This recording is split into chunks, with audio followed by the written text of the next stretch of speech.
All right, welcome to episode 16 of Balancing Chaos with Kelley and Gretchen. And we are back for our next episode, and we got a huge response to the one from last week.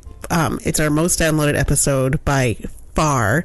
So if you have just listened to us based on last week, I hope you are joining us this week, and I hope that you are enjoying listening to us this week. We are really... I don't know. I was impressed with how many people even messaged me to say, I just made an appointment. I just took care of this. I'm taking care of it now. I felt like it was...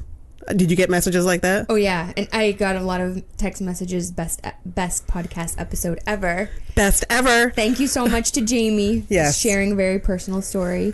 And definitely, and it is a personal story, and it is, I have messaged her to say, hey, I have gotten messages saying we now have people who have said that they are going to take care of this, and she was like, totally worth it. So that was her goal in sharing her story, which was a personal story, to make sure that people got life insurance, term life insurance, I need to clarify, and start getting your stuff in order. So my check-in for this week is that I have... I'm holding it up. You can't see it because it's a podcast, but I have my Start Here folder, my Nice. red folder. I'll get a picture for everyone. There we go. And it's actually currently empty, but we put a Google Doc up on our Facebook group, and I have gone through and filled that out and put in all the account numbers, and I actually printed off like the last month or the last quarter statements for all of our accounts, and I was like, I'm just going to put all that together. One of our people asked if we were nervous about someone breaking in and getting that information, and Jamie wasn't worried. I know that I'm not worried because the stuff that I would be cautious about would be like social security cards and birth certificates and identity theft issues, and I'm not putting that in this folder. I'm actually saying it's in the safety deposit box, which you can't access easily at all, because that's not something that would need to be accessed easily, but at least tell somebody where they can go find it when they need to find it. So I'm not too worried about it getting stolen, but it'll be nice to it was nice to kind of go through and be like, all right, this is all the information in one place. We now have it all together. So that's my check-in, and I've been filling out my you need a budget. We did a swim trip yesterday, and I put all those numbers in, which the price has gone up there, I think. Oh, yeah. I was like, oh, I thought kids were cheaper. No. They cost too much. Yes. That's why I don't have 3. Exactly. So today we are going to talk about friendships and making friends and keeping friends and how you find friends. So you want to kick us off? Yeah. So I think this is a really interesting topic because when I was in college, well, I guess we can start early back when you're in grade school. You're almost into, it's not forced friendships, but you don't have to try that hard to make friends because you're in school and then you're in after school activities, and it's almost self-selection process to people who are like you, because if you're like Gretchen and I, we all know that we were cheerleaders once in our day, so you tend to join activities or clubs with people who are like-minded, and then there's always opportunities for that. And then I know when I was in college, I had the time of my life with my best friends, and we lived together, we had the same jobs, we were all in the same major, we spent every waking moment together, and of course on college campuses there's always something fun to do. And when we graduated college, I found myself just wandering around so sad because it's not as easy to make friends when you're out of forced environments, except for, friends you have at work. Mm-hmm.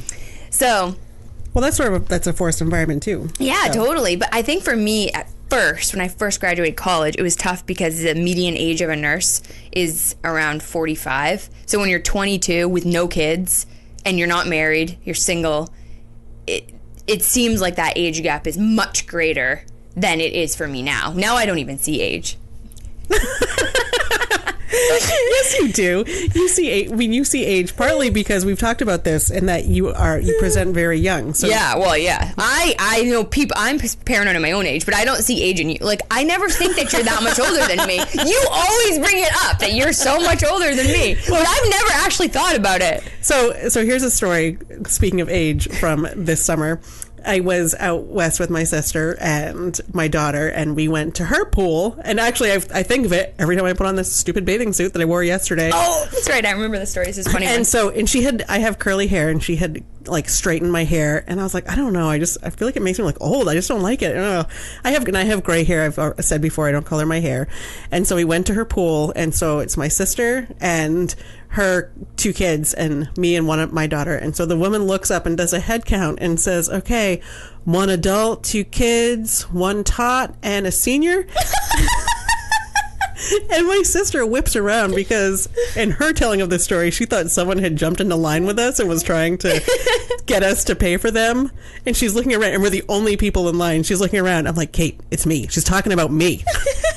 And the woman wanted to crawl into a hole and die. So here's just a life tip for you. If you work in an environment like that where there is a senior discount available, you never need to offer.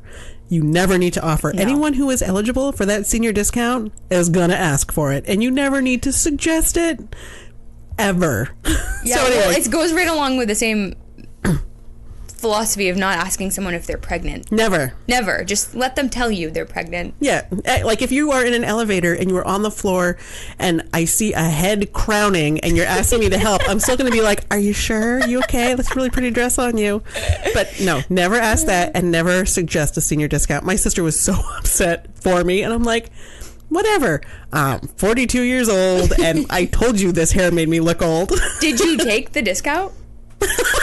No. You should have. And you should have demanded it after that. We all get in free. Yes, now. Exactly. You call them, and the woman really, what was it she said? She was like, well, you never know. And she's like, I had someone in here earlier who looked like she could have been 20, and she was a senior. And I'm like, this is not helping. Stop talking. Take my $5 and let me in. My sister was so like flabbergasted at that. So anyway, so maybe I'm a little more sensitive to age, but even just having older kids, like even in the pool yesterday, I was saying it was so weird to be there with you guys who all have kids who are like 6 and under. Yeah, I think. And my kids are now both swimmers. My littlest one is tall enough that she can stand throughout the whole pool and be head and shoulders above the water, so I don't worry about her at all. And I just kind of drifted like, okay, well, I don't need to entertain kids. I wasn't catching any jumpers. I wasn't trying to corral them. They were like, oh, where are your kids? I'm like, they're out there somewhere. I know they're taking air, so I'm not too worried about it. But it was very weird to realize my kids are big enough that I'm the old mom. Was it weird or was it super relaxing? Because I saw you in the hot tub. Yeah, chilling. It was very relaxing. Yeah, I don't know. My kids weren't in there. I don't know where they were. But I had that same experience at the beach club this summer. I feel like, and I also feel like we should clarify that when we say the beach club, it sounds like you can almost picture like, you picture like cabanas or something. And our beach club. They have cabanas. They don't have they have plastic umbrellas you get from Home Depot. I love to refer to them as cabanas. Yes. But anyway, our beach club is very rustic, and it's just an opportunity to swim in a nice cold Maine lake. Yeah. So when I say beach club, I don't want to sound like I'm that fancy, because I'm really not. But anyway, at the beach club this summer, I was able to read my Kindle while the girls swam, especially Ingrid. If Will was out, I kept an eye on her, but she was happy to sit there and dig in the sand next to me, and I didn't have to worry about her eating the sand or running out in front of a truck. Or it was like, oh, big kids are good too. This is good. I loved babies, but big kids are working out okay too. Yeah. So you had the age issue, and you're working as a nurse. Yeah, well, and in academia, I don't even know if it was just both areas, but I think part of it was my closest friends all moved away. So they didn't live near me anymore. And it's almost this feeling of just completely starting over with friendships.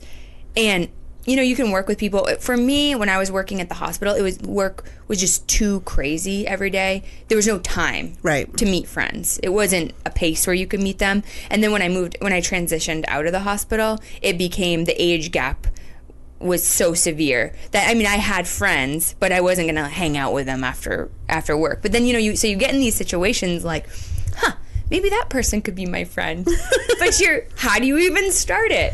So do you want to be my friend? Here's my take that I've come up with, and I do this with like social media too, and I think this comes with age. Honestly, is that I just look at it as if I think that we'd be good friends, and I'm just going to add you as a friend. And who's going to be offended by being added as a friend? Like, no one's going to be offended to think, oh, someone wants to be my friend. Yeah. And if for some reason they don't want to be your friend, and I've actually had this experience too, then okay, whatever. I tried, but I feel like the general thing is that it's never going to hurt to try.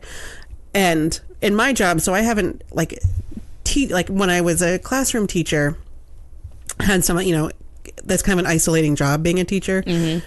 But being in my current job, I have made some of my best friends there. But also, we all sort of came on around the same time. We all kind of went through the same things together, having kids, moving on in our careers, doing, other things, we're in the same season of life. And I feel like that has a lot to do with it too, when you're going through that. When you're going through those seasons together, it's sort of a lifelong bond. Like, you probably have mom friends that you've known for a long time.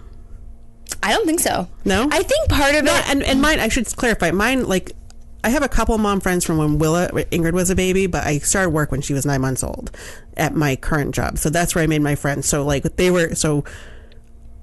of my friends that I work with now, like, a lot of them had children while they were at that job, and I had one at that job. But I feel like that part of being in that season has something to do with it.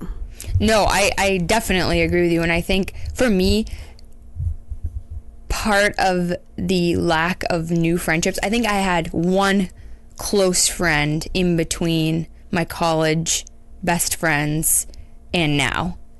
And see, and I don't have college best friends either. Yeah. So maybe that's part of it too, because I was sort of a non-traditional. Yeah, so I think part of it was me being just not resentful, but almost not even wanting to have more friends, because I love my closest friends so much, and that people could never measure up. I struggled with this for a lot of years. I know this sounds wild, and we're still very close friends, but we don't live near each other, so it's not like you can, pop over and record a podcast together or something. Gretchen's cat just almost jumped on my back, and it freaked me out. But what really changed things for me was moving to this neighborhood. And actually, when we first moved home, it was really hard at first to live here, because people you live in such close quarters to people. And I had, probably in the first summer I was here, I had quite a few people say comments to me that I found super offensive.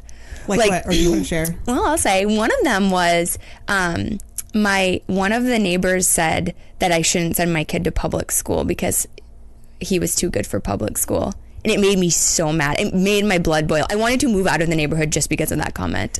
See, and I think part of that too is also, if you are looking at when you're having those conversations, sometimes you learn who you don't want to be friends with. Yeah, exactly.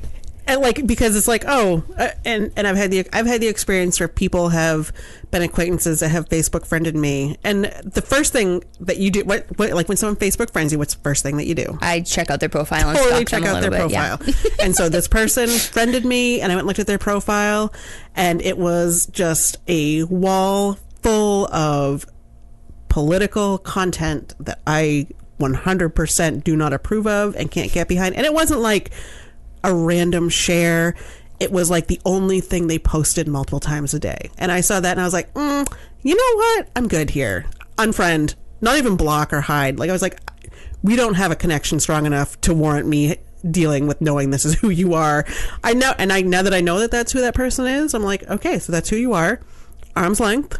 We're good. Yeah. And so maybe I'm the only one who does this, but when someone friends you, do you go and look at your Facebook profile to see what they're seeing? Oh, like, yeah. Crap, what's the last 5 things I posted? Like, what's their snapshot of me when they friend me? I totally go and look at them like, oh, okay, all right, good. Yeah, I go through all my profile pictures again. Yeah. I'm like, do I have anything in here? Because we were, at the college I went to, we were one of the first schools to get Facebook. Public schools. Yeah. So I've had the account almost since the inception of Facebook. And so, back in the day, before it became a worldwide phanomenon, right? You weren't worried about Facebook the way it used to only be for EDU accounts. Exactly. I had one as a main EDU. Yeah. So I'm still quite paranoid of it, and it's funny because that memory on this day app, or I don't know if they just automatically give it to you or whatever. I keep getting some that I thought, geez, I can't believe that's an interesting picture. I thought that would be down. Didn't realize it lived on. But no, I think you're definitely reading where my evolution of making new friends, and it's a lot of it has happened. I've made so many friends since moving here, but I struggled with it in the beginning because I wasn't subjected to this many people in close quarters that were similarly aged to me, that were friend potentials, and I found myself getting frustrated really quickly, like, oh wait, whoa, the one day you said to me in the podcast, if I went to high school, we wouldn't have been friends because you don't fit into my box. Right. That's how I felt about a lot of people. I'd meet them, they'd say one comment, and I think, well, you're not fitting into my box. I would say and I said that meaning if I was in high school, not like now, like the evolution has been now that I'm not in high school, you can accept then I can be moderate your friend. Viewpoints. Yes. Yeah, I get We're it. Good. But I think it took me quite a while, and I have this really good friend at work right now. She's one of my really good friends, but we also happen to work together, and I was processing all of this change with her every time I'd meet a new person in the neighborhood, and maybe they'd say something I didn't agree with, and then finally I came to the same revelation that you came to, is that either you don't necessarily have to be friends with everyone you meet, which I really struggle with personally. Shira will say that to me. She's like, Kelley, yes, you're too forgiving, you're too accepting, it's okay. That's why you could never be a prosecutor. Yeah, exactly. Clearly she knows I could never do her job. But so there was that. The other thing too that I guess I've kind of learned is my closest friends, my best friends, we've been friends for so long that probably if I met them today, I may not feel the same way I felt about them. That's a really good point. And I've just learned to love them and everything about them, and I understand them. So people, when you meet a person at face value and you don't know any history or where they came from or what influences their thought process or their decision making, their comments, it's not as easy to accept them as it is to someone you've known for 20 years. Well, and someone you've known that long, you know all their skeletons. Usually you know why they make that. This person that I looked at Facebook and said, no, I don't need to be your friend. I don't have all the background information, but I had enough to be like, I don't want to continue down this path. Right. Whereas if it was my best friend, I'd be like, oh well, and not my actual best friend, but if it was somebody who had been my best friend for years, maybe I have a totally different perspective or understanding or whatever on that person. That's because that is a good point to think about people who you've had around for so long. Would you be friends if you just met randomly in a class today? Right. It's a really interesting thought, and it's really funny that you said the social media thing, because I don't know if social media has just evolved so much that this is where we're at. Oh, I like you, I'm going to friend you on Facebook. But this year, you know how every year on Facebook it tells you, it gives you some stats on how many things you liked, loved, new friends. Mine this year said, you've made 120 new friends. And it's so funny because I have not experienced this previously. I mean, I'm of course I'm friends with everyone I went to high school with and college and I'm way back then and other people along the way. But up here in this area, I don't know if it's this area or just the evolution of Facebook, I get so many friends. I'll meet someone and I get a friend request. I think part of it is that it's so just connected. It makes it so much easier to coordinate and to do things. I mean, the other part too is that if you're my Facebook friend, I have like I have policies around what I post on Facebook. So I never complain about work. Yeah, I never complain about my family. No, me either. I never post, especially when the kids were little. Like I never posted pictures about, oh look, he just pooped his pants, or oh look, he's crying, or oh look, he's just thrown up, isn't this a mess? Like those posts really freak me out. Like they really bother me. I'm like, that's a real person you're talking about, Oh, so you don't want to offend the child? Right. Because sometimes I like it. I don't do it, but I like it when people do it, because the one thing I don't like about social media is it just seems to paint this perfect image. People only share what they want people to know, so then it makes everyone look perfect. Like, I know it's not true. I'm perfect. I think for people, you are perfect, Gretchen. But you know how we were talking? Okay, so we had this article. I found this article and I sent it to Gretchen because one of our friends was asking us about how we manage cell phones around our families and kids, and we had this interesting debate about that. But the article was a call to Apple to basically pay for adolescent depression, because people are blaming Apple and phones for adolescent depression. And Gretchen's like, no, I don't blame the phone. And I completely agree with you. Yeah, and I especially don't blame a specific maker of the phone. That's like saying we need to get the Keebler elves to pay for weight loss treatment. Well, people did try to get McDonald's to pay for it. Yeah. Or they blamed them for obesity. Right. But I mean, you can't blame a specific manufacturer or specific company. I agree. But with the... And with the... Like, so... One of the rules for social media for like my kids is that they don't have it, and they don't have it, and I feel like that helps. There's this whole thing about how, especially with adolescents and with girls, about how people, they get obsessed with their Instagram likes, and like if you don't get a happy birthday or if you don't get a tag, then it means like your friends are mad at you, and like that stuff's gonna happen no matter what, which sucks no matter what, and whether it's social media or whether it's at school or whether it's in a phone call or a text message. But my older daughter has a phone to go back in school with on the weekends. She literally loses it every week. Like, not loses it, can't find it. Mm-hmm. And we have to ring it and try to find it, remember where it went, because she's not attached to it 24/7. So I feel like part of it is because I don't let her do social media, and I don't want her to measure her value in Instagram likes. Mm-hmm. And half the reason my favorite social media is Instagram, and it's not even for anyone else, but because I use chat books. Maybe that'll be my favorite thing. I think I just changed my favorite thing in my head. Chat books? I'm looking to see if I have one right here. So it's this service that connects to your Instagram, and every 60 pictures it prints a book and sends it to you. Oh my gosh, that's amazing. You're kidding me. They're photo albums. So how much is it? $6. No way. Yeah. And it's like it's a soft cover little album, but it puts the caption in, and so. Oh my gosh, that is so cool. I'm obsessed with pictures. Anyone who knows me knows I'm crazy about pictures. I've always been. I have a ton of pictures that never get printed. They never get printed anymore. No, me either. And so my dad was a photographer, and the big thing that's going on right now is going through all the pictures at their house, because he had a photo studio and he had a photo lab. So when I was growing up, my sister and I always had cameras. My mom had cameras. We were always told to get doubles or triples or whatever we printed, because we didn't have to pay for them. They just were printed at the business. And so now my parents are dealing with, you would not even believe the amount of pictures. Like, they threw out a black trash bag of doubles and pictures of field trips my mom took her kids on 40 years ago that she doesn't know the kids anymore, and so she threw those out. And then they sorted out pictures for me and pictures for my sister, and we're getting those.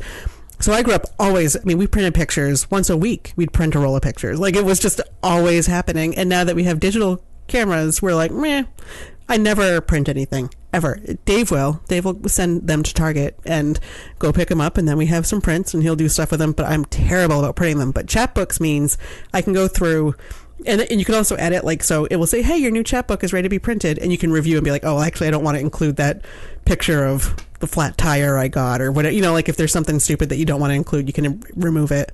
But it's great. So I love Instagram, and so when I share those pictures, it's not really for followers and fans and all of that. It's really for me, because I know it's going to end up in a photo album in my mailbox in a few weeks.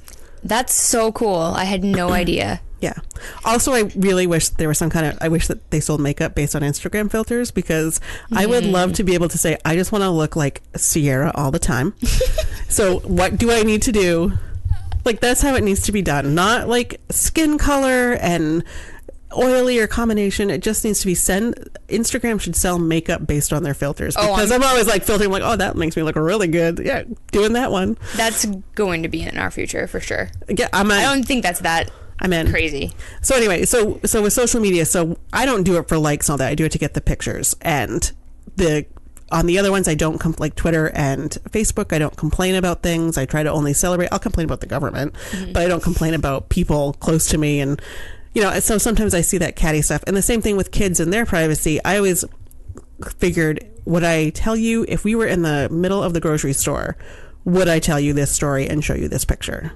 Because I think that there's this comfort in not being in the middle of the grocery store, that people think that, oh, I'm just going to share this picture, and don't realize the reach it has. So that's why, and I certainly don't, and I also certainly don't share, I don't pretend like parenting is all, peaches and cream when I'm with my friends in person. There's a lot of stuff that I will specifically not even write down. when I'm complaining about something, because I'm like, I don't want a paper trail. I just want to vent. I want to just sit and complain and roll my eyes and be like, oh my God, and be done with it. And then it's done, and not have this history out there. You know what I mean? Yeah, that's another thing. When I was making new mom friends, it was a line.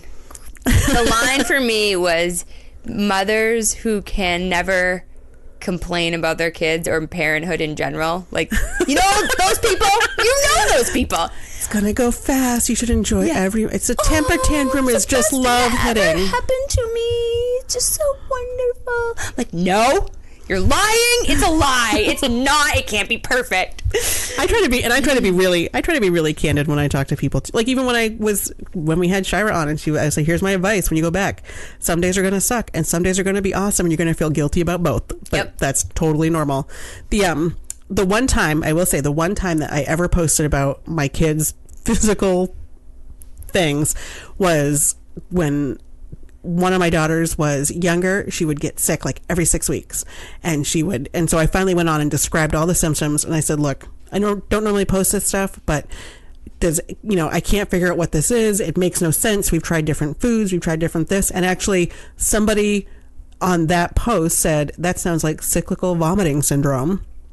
And I looked it up and I called her Pete, and I was like, I think this is it. And it totally matched all the symptoms. And so then we kind of knew, all right, for a while we could predict it. And now she hasn't had a spell in over a year, but it used to be every 6 weeks.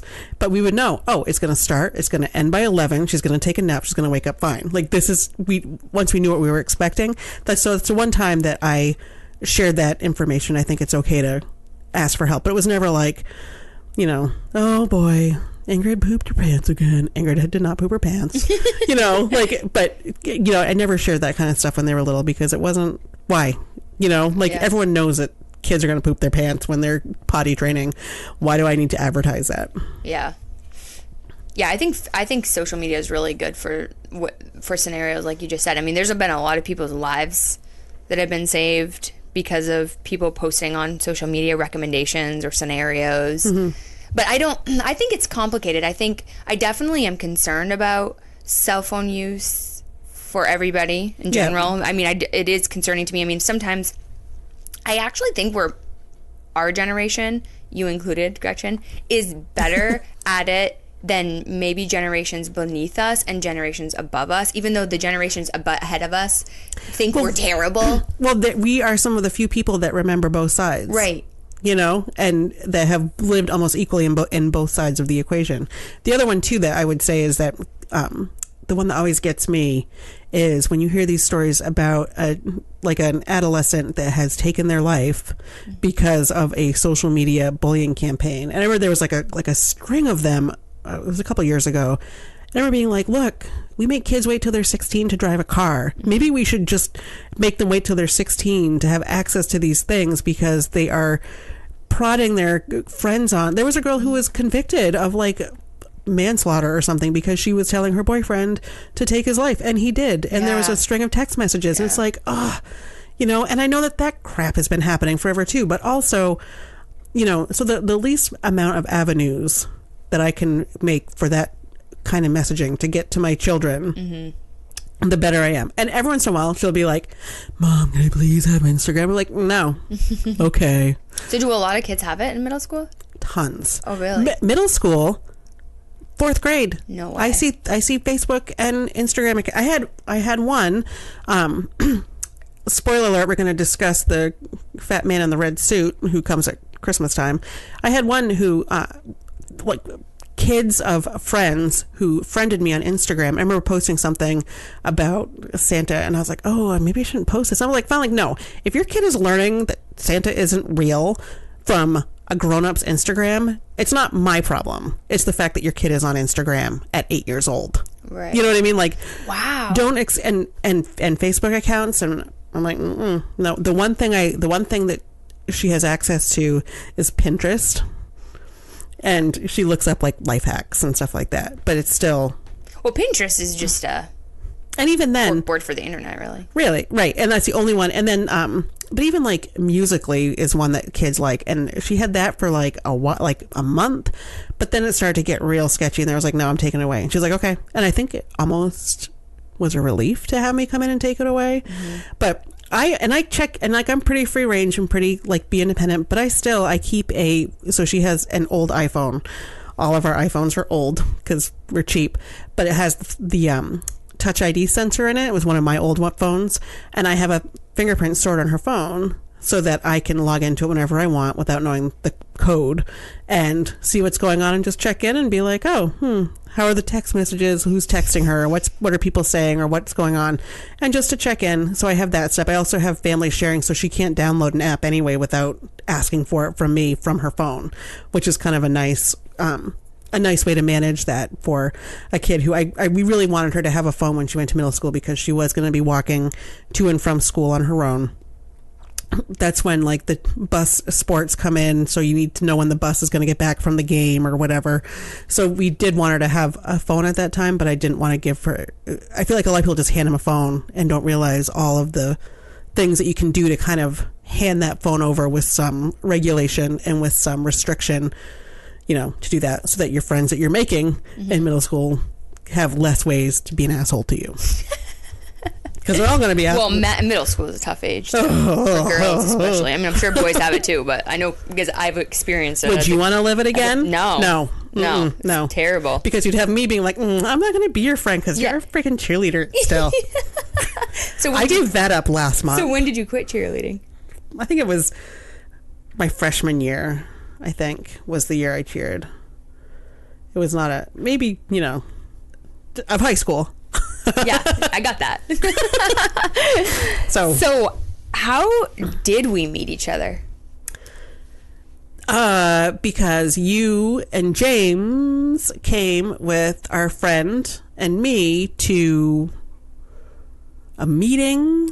Was it the neighborhood meeting at the school, or was it some community activism project, of course. And I remember we came and picked you up, and maybe like your mother-in-law was in town, because you guys both came. Mm-hmm. And I can't remember where we went. And then we went to another government meeting that actually ended up getting canceled, so we got fish tacos and beer instead. Oh, that's right. So we did that. That was like, yeah. So, but the first one, I remember James went and I forget where it was we were going, but it was some... Oh my gosh, we were at the event to address the heroin epidemic at the Cross Center. Was that it? Yeah. So we basically met through commute, which is, I mean, that's been a great way to meet people, but also it's kind of like if you have friends who have friends, then you have friends. Right, exactly. You know what I mean? Like, So this weekend, I was at one of my best friends that lives in town my oldest best friend has been my friend since we were in first grade, since we were 6 years old. So we were literally, think of Kim and who his friends are now, and imagine them as 40-year-old adults, 40 plus, 42-year-old adults. So we've been friends forever. And my oldest best friend, love him to death, and he was having a party for another friend, and so I went to that party. And we went down, and then I was like, and then another friend had some availability, and so I was like, well, you should come out with us. So I think that's also part of it, is that not being so insular that you're not, I kind of checked with Andy and was like, hey, do you mind if I invite her down? Because she's, no, and they know her, it's fine. But not being so insular that like, well, no, my friend circles cannot intersect. Right. This is sacred. So be like, hey, why don't you come down? So she came down, and so we ended up having a great night out on the town. Yeah. And even with those, when I look at that group of people, like it's friends that I've met through Andy, or it's friends that I've met through the neighborhood. And then when you go down there, then you see other friends that you've met through other people, and being open to making new friends is always, honestly. And then when I was out, I seriously friended 2 other people when we were out that night, because I was like, why are we not Facebook friends? And one, and one of the people was like, I've totally looked at your profile and you look really cool, but I was like, I can't add her. And I'm like, add me, like whatever. And that sounds really facetious when I say that, and I'm not that cool, but it's just one of those, like, when you're in a small city and there's that overlap, and you're like, why aren't we friends? How did we not be friends before? So now I have like 2 new Facebook friends, and friends that I would see out there, and and they're not. I think part of it too is not insisting that anyone who's your friend is your very best friend. Yeah. Ever. That it's okay to have friends that are like casual friends. Like, hey, it's still. I can think of very few people locally that I have on Facebook or social media that if I was like, hey, my van just lost a wheel and I'm on the side of the road down by Dice Arts, I don't think there's anyone that would not try to come and get me if they could or help me out in some way, so you don't have to be the very, I wouldn't invite them all to to watch me give birth, but they would help me if I needed to be helped. Thank God. I don't want to be on that list. You're a nurse. I don't like childbirth. I am a population-based public health type nurse. Okay. All right. That's fine. That focuses on wellness, not birthing babies. Yes. That's totally fine. That's okay. I'm glad that I have your permission. But no, I do think that this neighborhood... Does she want to come home? Oh my gosh. I called Gretchen one night to come get one of our friends, and she goes right into her liberal mindset. I said, Gretchen, could you please come down and pick up our friend? Why? Because she needs to be picked up. I need her to go home. Does she want to go home? Is this her choice? Does she know she's going home? No and no. Now please come. Now. And the minivan showed up, okay? That's what the important part of the story. But that's also that kind of thing. Like you knew you could call me. Probably Thank God it wasn't after 11, or I just would have been shut right out. Like, do not disturb. No, you just call twice then. That's all you have to do. Okay, well, now I know. So, but then that's the kind of thing like, yep, okay. And so, I hopped in the van, went down, all was good, but that's a friend that you could call in an emergency. So you wouldn't watch me give birth, fine, even though I was amazing at it. But I can picture you being pushing those girls right out. 8 pounds, huge babies. Anyway, but there's still so every friend doesn't have to be your best friend, and also or book club. So the book club, maybe that was part of it too. How we became friends, because I thought we met at book club. I can't remember where it's, but see, that's the thing. So but then there's the other one. Oh, hey, I have a book club. You should come over. It's great. We switch houses. Okay, cool. I like to read books, and so now we've been doing book club for a couple years that I've been over there. I think it was going on well before we joined. Well, yeah, it was going before we joined, but when I joined was 2 years ago or so, and it's totally, and that's evolved too. But you just you can make those friends, and in book club, my older daughter was like, I never saw you read a book once during your book club meeting, Mom. All you did was drink wine and laugh, and I was like, we read the book before. Yeah, I've read maybe 2 books in book club. I'm not very good about reading the books, although I'm reading the book right now.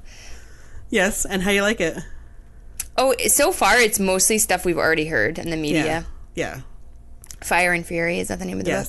Yeah. Fire and Fury is our book club. It's probably going to be depressing, but I'm in for it now. Yeah. I bought it on Audible so I can listen to it in the car and whatnot. But no, I think that I've talked about it a lot on the podcast, but moving home, especially here to the neighborhood, was really good for me in terms of friendships, because I don't know if I think my box of what a friend should be like was really conservative in the past. I had my closest friends. I didn't meet any other friends. And then I'd meet someone, they'd say one thing, and I'm like, well, I don't. Yep. And then, of course, I had James, who's really my best friend, and we do everything together. And then we were going on the getting out of debt journey. Then we went down to Boston, and we were in school. We were very busy down there, bumped along from one thing to another. But when I met my friend, my real close friend that I work with right now, we've had this long conversation about it, because she's like, you're my first close adult friend. And she's like, it's so hard to meet adult friends, but I actually don't think it's that hard if you live in a neighborhood. I think a neighborhood definitely helps. Oh my gosh, because most of my friends, now have sprawled out, but it's kind of because of what you're talking about, because you have a friend. Like, I had a friend in the neighborhood when I moved here, and she was in the book club. That's how I joined the book club. And she's gone now, right? No, she's here. Oh. You can see her house right from the back of her house, right from the front of mine. Oh, okay. All right. And then And then I met, you, and now I've met Jamie and all these other people. I mean, it just multiplies once you have a couple friends. The next place you meet people too is, and you're just joining the public school scene. Yes. But that's where, because then your kids find friends, and then that's like a whole other, most of the friends that your kids have before you get to public school are friends that they have because of your friends. Exactly. And so they're friends that they know because you all hung out together. All right, cool. We basically forced them to be friends. So then when your kids start making friendships on their own, that's like that's when you level up in the friendship game, because some moms you're going to be like, oh yeah, this is totally cool, and some are going to be like, yeah. Well, I'm so glad they get along so well. Moving, you say? So far I've been really lucky, but Cameron is mostly friends with girls right now, and I like all their mothers. And I really have been quite fortunate. And Maxwell too, he has friends at school, the parents are really nice, but I can see how that, because I said my line is with parents, and I met them, I try like a couple mom groups, and I just want to go insane because I'm a realist. And people have asked me before on our podcast, how are you and Gretchen friends? Like my friends. Because that doesn't make any sense. But I thought about it a lot, and because I have... And now I'm breaking up with you. No, Gretchen. I'm breaking up with you. It's over. No, but I really admire the quality of someone to just be their purest form of themselves. Mm-hmm. So if you're firm in your beliefs, you don't just say something because you think it's going to sound good, or you think it's the right answer, or you want to look good for so-and-so. Like, you're like, nope, you know what? I don't agree with that, and here's why. And you've been so blunt with me so many times. But people who are more on the edge of fake, where I'm not really quite sure where they stand on an issue, they're not forthcoming or blunt, I think those people are much more difficult to be friends with. Then at least I know where you stand. I could completely disagree with you, but you're not sugarcoating and it. we're friends enough now that you can tease me about it. Oh, totally. Like, guess where I went today? Yeah. Chick-fil-A.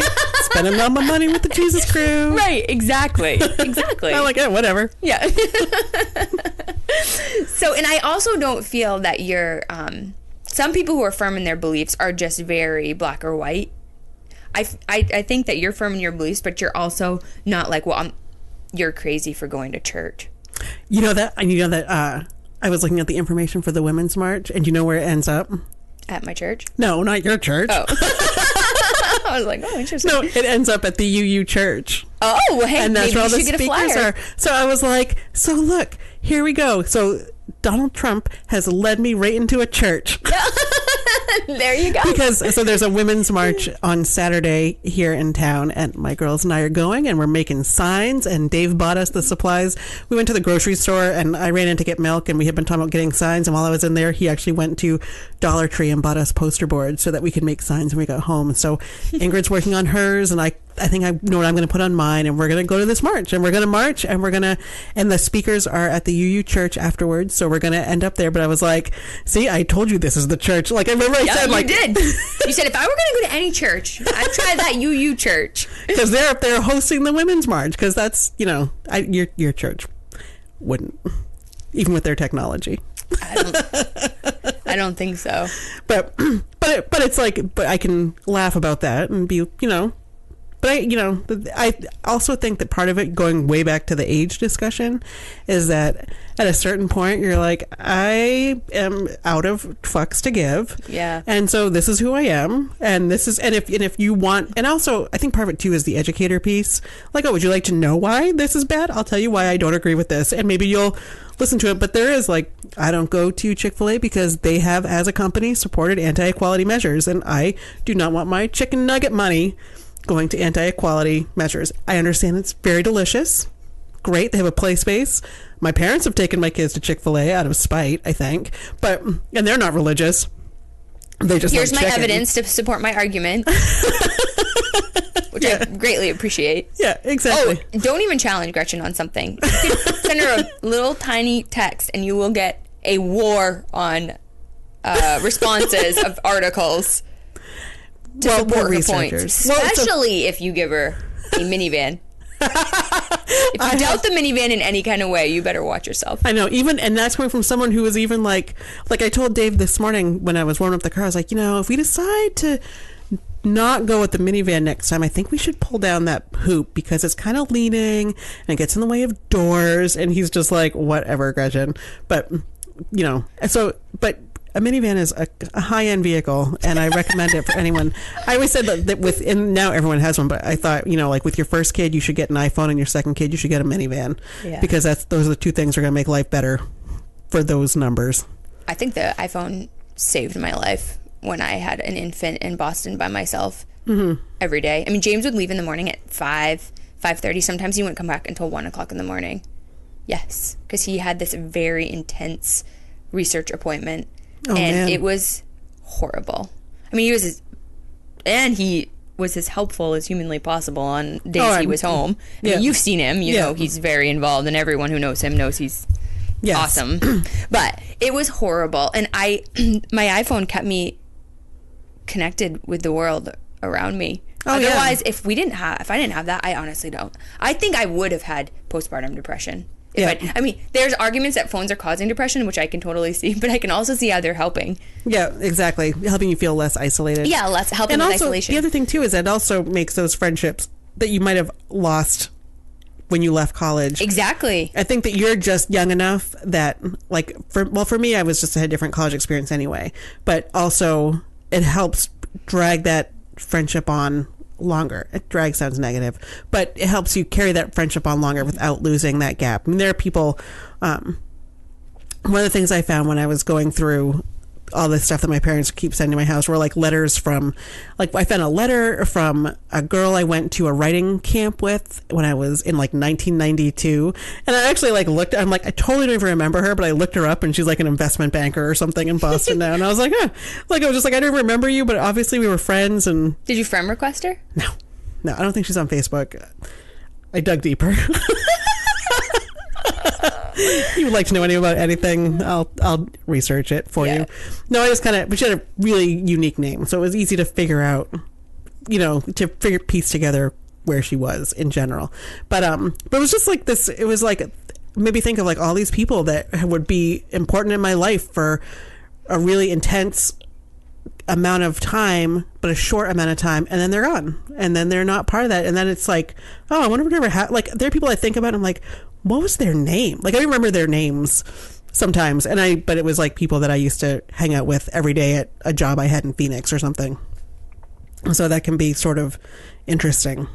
So you think making adult friends, because I've definitely made a lot of new friends since I've moved here, and of course I have great friends, my bestest friends from before. Right. But I agree with you about making adult friends by going to community activism meetings, and they're actually really fun. I mean, I don't know, when I was living in Southern Maine, I don't remember these opportunities being as prevalent, but I probably wasn't as open to them as I am now because I always have someone to go with me. Right. But I mean, we have really cool activities here, like green drinks. Oh yeah, is super cool, and even that, and sadly, I mean, even that heroin meeting. But we made those connections. And I think there was also the one that we went to, the neighborhood watch meeting. Yes. During the burglaries, or maybe that was the one that we all went to the first time. Yeah, yes, that was the one, because the chief was so irritated with me, and this was directly related to my age. I asked a really silly question apparently about DARE. Are we not doing DARE? And what happened to the city? What happened to the city of Bangor? This wasn't like this when we were growing up.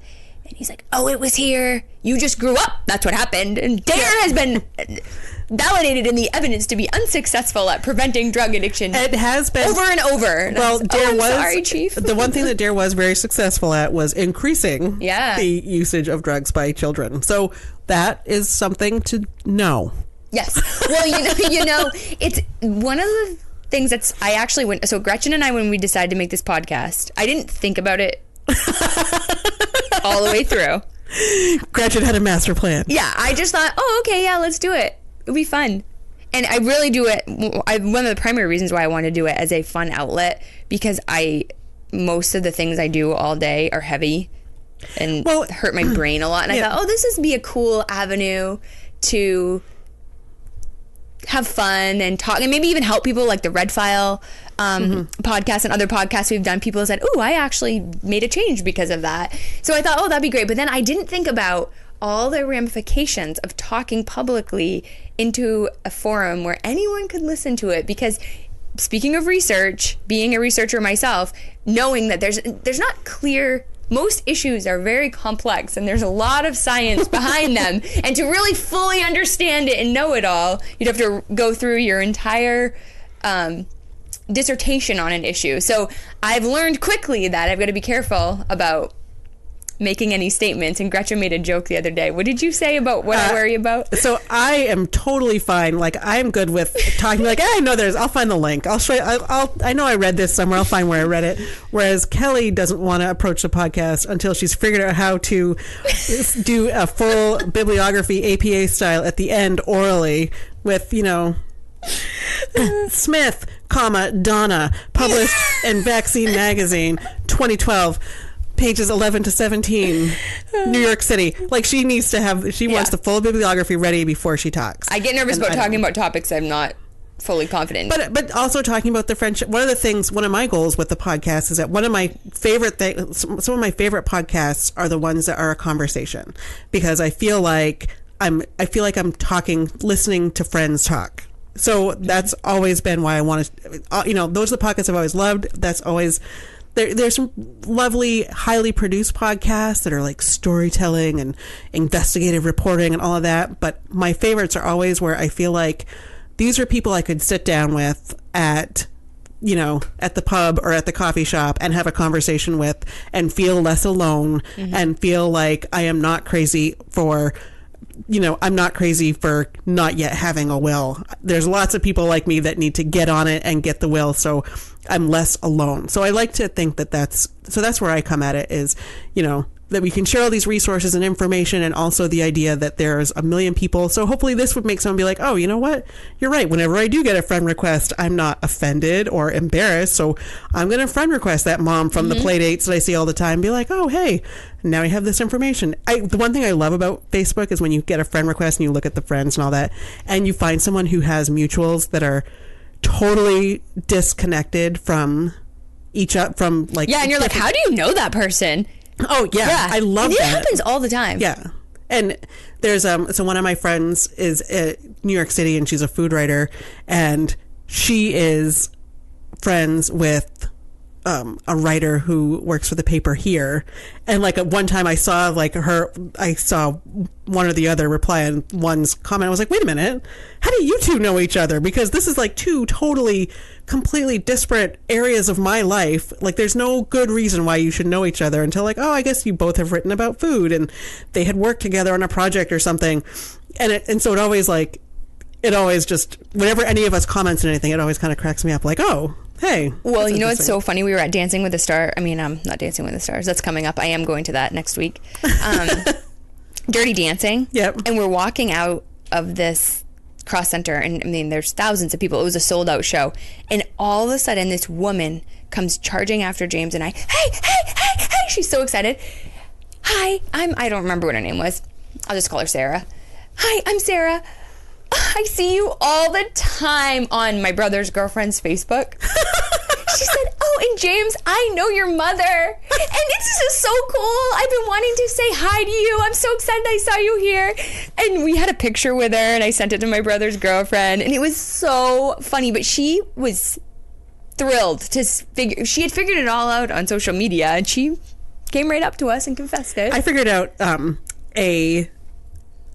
an adjunct who was on House Hunters. I had seen the House Hunters and had been like, man, that voice seems really familiar. But I was like, what? No, I don't know this person. It doesn't make any sense. And I actually figured out from somebody else's Facebook, like, she had posted and there was a comment, and I was like, wait a minute. And I saw like where she lived, and I clicked through and saw that she had been on House Hunters. And so when she contacted me this semester about a class, I was like, oh my God, I totally saw your House Hunters, and thought I was just making it up in my head that I recognized the voice. Yeah, if anyone hasn't seen that, we had a Bangor, Maine House Hunters. It wasn't even that House Hunters. Oh, it wasn't? No, it was one out in Utah. Oh, that's so funny. And I was like, maybe I just think that, maybe like it was just something about it was like, I feel like I know this person. And I totally do.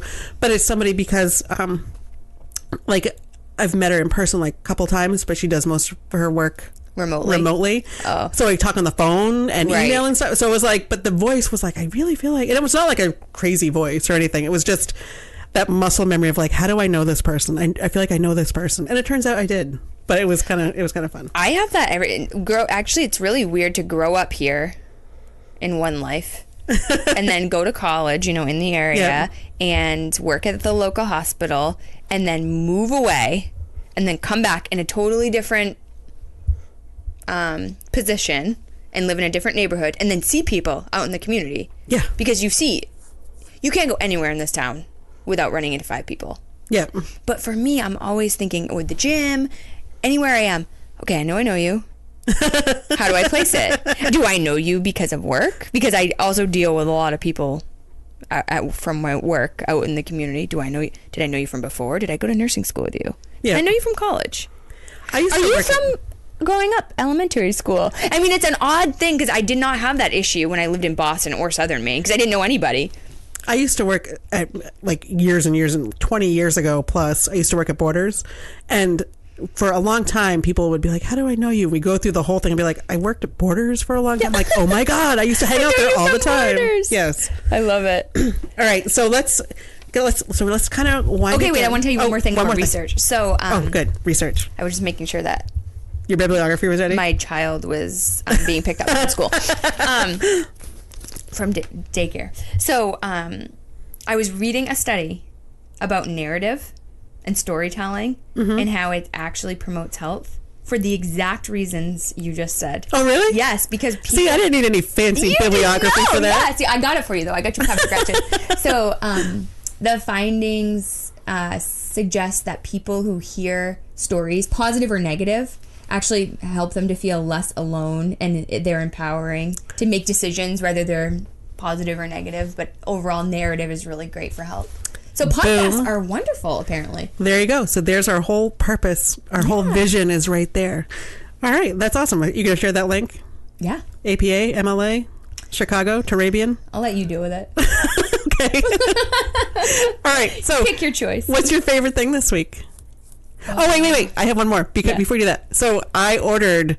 one of Kelley's favorite things was her lined shirt from LL Bean, and then she posted on her Facebook group. One of our listeners saw that it was a daily deal, and it was like 50% off. It was something crazy, like 50% off, and then 25% off. And then I actually had a coupon from something I'd ordered over Christmas, so I ended up getting it for $9. Is how much I paid for that. Wow, no way! Yeah. Oh, I didn't realize. I thought you said 24. Well, it was, and then I had coupons, so it was like $9. Oh my gosh! So and I got it, and it is super warm. Like I put it on, and it was like insanely warm, and I was like, this is almost creepily warm, and it's great, except for that the color didn't look quite right, and I really wish that they made them in colors or in prints that were a little bit more feminine and a little less lumber. And I live in the lumber capital of the world from the 1800s, and it's a little too lumberjack for me. And I showed it to Dave, and Dave was like, I don't like the shoulders. It looks too much like a suit jacket. I don't want one.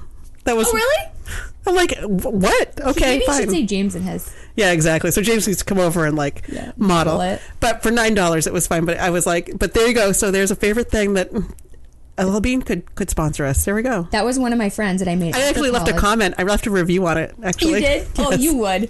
Well, one of my really good friends that I met after college, she sent me. Okay, quick story about her.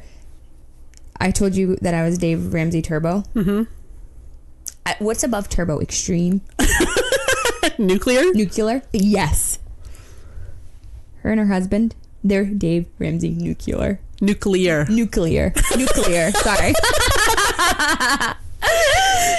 Yes. So anyway, she is the deal finding goddess. And she sent me a text about these being on Yeah. on clearance. She bought one too. So anyhow, I didn't tell her your review, and she sent me a text message this morning that hers came, and she sent a picture of it, and she said, very warm, not flattering, almost the same review as you. I think you guys would really like each other. But I mean, so I don't plan on wearing it out of the house. It'll be worn around inside cold days. I wore it all yesterday evening and yesterday around the house and doing dishes, and it was great. It has the pockets, which was nice. Nice surprise. I put my cell phone right in the top. But even like side pockets. Yeah, I know.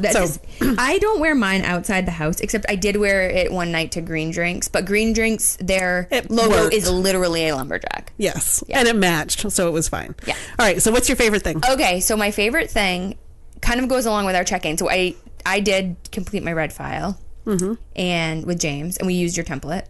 Oh, good. He started creating Excel because he loves Excel, and then I said, well, Gretchen made one. And he goes, well, I don't want it to be public. I go, well, I know, but... Well, it's not meant to be public. I know. And so then he looked at it and he goes, oh, shoot, yeah, that's pretty comprehensive. Oh, might as well just go with that one. So we did that, and we also did our budget. And I would like to say that last week we committed to our New Year's resolutions the week before, and then then the next check-in, Gretchen said, oh, Kelley, how have you done? And I hadn't done anything. Well, we had recorded 3 days. It was 3 days apart, and we had a blizzard in the middle of it. Because later that week, I thought, what was I doing? I'm terrible. But anyway, so we did our whole budget. I looked at my last year's expenses, and we did really well. I had one of my listeners came in and saw my budget thing up on my screen today and was like, oh, I listened to that podcast. And I was like, oh, yeah. I mean, I was putting in like, yes, I spent $16 at Sweet Frog, taking the girls for ice cream after $18 swimming, and really putting it all in there, which is good. But it's also almost good to just be like, okay, so this is how much we actually spend. Whereas before I would have done it either way. Exactly. But not written it down. Right. And seen like, okay, So we didn't track budget at all last year. I'm going to be totally honest, which is, I feel bad just knowing how important it is that we didn't, but we did go back and review our whole year-end budget of 2017, and it really wasn't that bad. And I think just the many, many, many years of being vigilant, right. It's like your eating habits. Once they just become kind of habit, there's a lot of habits that save you money that are ingrained. But anyway, so we did that, and I feel really good about it. So we got the budget set up, and I'm using Mint, which is kind of probably similar to your Need a Budget. And after this, I should look at what yours looks like. But Mint didn't used to be able to connect to your credit card. And after a lot of breaches, I stopped using my debit card and got a credit card, even though I definitely pay it off every month, and we don't have debt on it, but we spend everything outside of our normal standard bills on the credit card, like gas, food, takeout, etc. So, but you can connect your Mint to your credit card and your debit card and any of your bills, and then you can categorize it that way. So I really like it. So I love it. And like today, I made a purchase on Amazon, and it used to be you couldn't get very specific with how you're categorizing, but now you can see your purchase almost within 5 minutes from Amazon, and then I can tag it as household or Kelley. Yeah. Like I bought something for myself and I tagged it as Kelley's clothes, so I can get even better with my budget. Nice. Yep. Well, cool. Well, mine. So I was going to do something different, but I think I'll do chapbooks because I talked about it earlier, and there might even be like there's usually a referral code to get your first book free or something. So I'll see if I can do that. So chapbooks connects automatically to your Instagram account, and you can actually do it without Instagram. You can actually set it up that you could even have a chapbooks account that you're like you and your husband share, and that you each send up, oh, this was a great picture, and you send it to the chapbooks account, and after 60 pictures it will print a book of that. It doesn't have to be Instagram. It just works out that Instagram is like the most mindless, easiest way for me to do that. Yeah. So it was $6. It might be like $8, whatever it is. I got to put that in my budget actually, because whatever it is, whenever I get it, I'm happy that I spent the $8 and then it showed up, and the girls get super excited, like, oh, a new chapbook came, and we have this whole volume of chapbooks of going way back, and it's a neat way to capture those social media pictures and your perfect Instagram life into a bound cover. But not that. Life is not perfect, but no, it's okay to have Instagram highlight the happy times, right? Yeah, exactly. I don't put anything negative on my Facebook either, but I have a friend who always posts really funny pictures of her daughter getting grumpy or having temperature. She's a little girl, and it's so funny. Like her captions are hilarious, and I actually think it's really funny. It brings joy to my day, almost as much joy as your Bitmoji. Yeah, Bitmoji. So Kelley has her Oh my Bitmoji, and gosh. she made us all get them for our text thread. And I would just like to make a little, like a complaint about Bitmoji, in that when you go through, you choose like 47 face types and 47 eye types, and when it comes to the body type, there's 4, and it's like invisible, a little bit visible, visible, super skinny, and fat. Yeah. And there's no like in between. And so I'm a realist and I'm an overweight person, so I chose fat. And when you have the fat Bitmoji, I'm like, I'm not that fat. Why isn't there like a little bit better scale? Because it's like nothing, a little bit more. And the little legs, it's got these tiny little legs. I'll post a picture of my And it just has Bitmoji. this giant inner tube around. And then Gretchen always, I don't know how she does it, but she finds the most fitting Bitmoji poses. Because if you haven't tried Bitmoji, you should, because it is really funny. It brings life to text threads, really does. And so she'll do this one of her Bitmoji bench pressing, and I still laugh so hard I cry every time she sends a Bitmoji of herself. Hey, I can bench press. What can I say? Yours is the best. All right, so that is it for this week, and we will talk to you next week. So from us here at Balancing Chaos, I hope that you find us on Facebook, review us on iTunes and Stitcher. One thing I heard is that you can't review us on Stitcher, the app, but you can on Stitcher, the website. Mm-hmm. And that'll just get us closer to our sponsored by Stamps.com dreams. Well, no, we want it to be sponsored by things we use like Plated and Diva Curl. I really want to be sponsored by Diva Curl. Anyway, so if you want to leave us a review or join us on Facebook, we actually added a Facebook group this week so that you can get a private group to check in on doing your red file or those kinds of things. And people have been sharing some tips and advice in there. Join us there, and hope you have a great week. Bye. Bye.